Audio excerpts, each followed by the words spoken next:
As Sunnah trust, সুন্নাতে উদ্ভাসিত জীবনের জন্য। নামাজের ভিতরে কোনো কোনো সময় নামাজের বাইরে কয় স্থানে হাত উঠানো যাবে? নামাজের ভিতরে রাসূলুল্লাহ সাল্লাল্লাহু আলাইহি ওয়াসাল্লাম শুধু একবার হাত তুলতেন শুরুতে, আর তুলতেন না, এটা সহিহ হাদিস। তিনবার তুলতেন, প্রথমে রুকুতে যাওয়ার আগে রুকুর থেকে ওঠা, এটাও সহিহ হাদিস। চারবার তুলতেন, তৃতীয় রাকাতে তুলতেন, এটাও সহিহ হাদিস। পাঁচবার তুলতেন, দুই সিজদার মাঝখানে তুলতেন, এটাও সহিহ হাদিস। বিভিন্ন হাদিস আছে। আপনি যেটা আমল করছেন এটা সহিহ আমল হলেই হলো। আর একজনের আমল হয় না, কেউ যদি বলে রফাদাইন না করলে নামাজ হবে না, এটা হাদিস বিরোধী কথা, কোনো হাদিসে কথা নেই।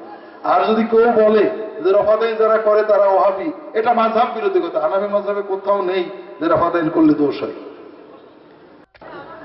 নামাজের ভিতর থেকে জোরে জোরে আমিন বলা যাবে কিনা? জোরে আমিন বললে যেটা হাদিসে আসছে, আশেপাশে শুনবে, চিল্লাবেন না। তবে আস্তে আমিন বলার হাদিসও সহিহ। ছেলেদের সামনে নামাজে দাঁড়ানো, নামাজ পড়া যাবে কিনা? হ্যাঁ, ছেলেদের সামনে নামাজ পড়া যাবে। আপনি স্বামীর সামনে, ছেলে মেয়ের সামনে, যারা মাহরাম আপনার মুখ দেখতে পারে, কারণ নামাজের ভিতরে এই মুখ খোলা রাখতে হয় এবং কবজি পর্যন্ত হাত খোলা রাখতে হয়। বাকি যদি কেউ খুলে যায়, কোনো মেয়ে যদি নামাজ পড়ার সময় মাথার চুল বেরিয়ে যায়, কান বেরিয়ে যায়, গলা বেরিয়ে যায়, হাতের তো কোনো ইত্যাদি বেরিয়ে যায়, নামাজ ভেঙে যাবে। অন্ধকার ঘরে একা পড়লো, কিন্তু মুখটা খোলা থাকে, হাত খোলা থাকে। যদি আপনার মাহরাম আত্মীয়রা থাকে, ছেলে মেয়ে স্বামী, অবশ্যই নামাজ পড়তে পারবেন। আর যদি এমন জায়গায় থাকেন যেখানে আরো বেগানা পুরুষ আছে, আপনি মুখ ঢেকে মোটামুটি নামাজ পড়বেন, কোনো সমস্যা নেই। এশার নামাজের সহি নিয়ম কি? এশার নামাজ 4 রাকাত ফরজ নামাজ পড়বেন, এরপরে 2 রাকাত সুন্নত আল্লাহ তৌফিক দিলে পড়বেন। বেতের নামাজ পড়া খুবই জরুরি, ওয়াজিব অথবা জরুরি সুন্নাত, এগুলো করলেই হয়। বাকি আপনি যত পারেন পড়বেন। ওযু সালাতের নিয়ত করা, নিয়ত পড়া কি ঠিক? জায়নামাজের দোয়া কখন পড়তে হবে?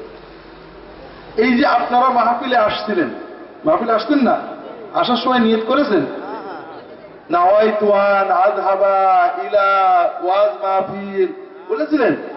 তাহলে আপনারা কেউ সওয়াব পাবেন না। নিয়ত মনে থাকতে হয়, নিয়ত মনে থাকতে হয়, নিয়ত পড়তে হয় না। নিয়ত পড়া একটা বাজে কাজ। জায়নামাজের দোয়া আসলে হাদিস অনুযায়ী নামাজ শুরু করার পরে সানা, এটা বিকল্প সানা। আমাদের এলাকায় 40-45 বছরের বড় ভাই মাঝে মাঝে ইমাম মুয়াজ্জিন হচ্ছে, ফজরের সালাত আমাদের নিয়ে আদায় করেন, কিন্তু যদি দাঁড়িয়ে রাখেন না, তার পিছনে সালাত আদায় হবে কিনা? যদি অন্য কেউ ইমামতি করার মতো না থাকে, সালাত হয়ে যাবে। তবে সালাত যিনি দাঁড়িয়ে রাখেন না, তিনি মহা একটা কবিরা গুনাহ করছেন, তার উচিত দাড়িটা রাখা। আর আপনারাও যারা নামাজ পড়েন দাড়ি রেখেছেন, তারা একটু কষ্ট করে কোরআন শরীফটা সহি করে নেবেন, নামাজ হয়ে যাবে, মাকরুহ হবে।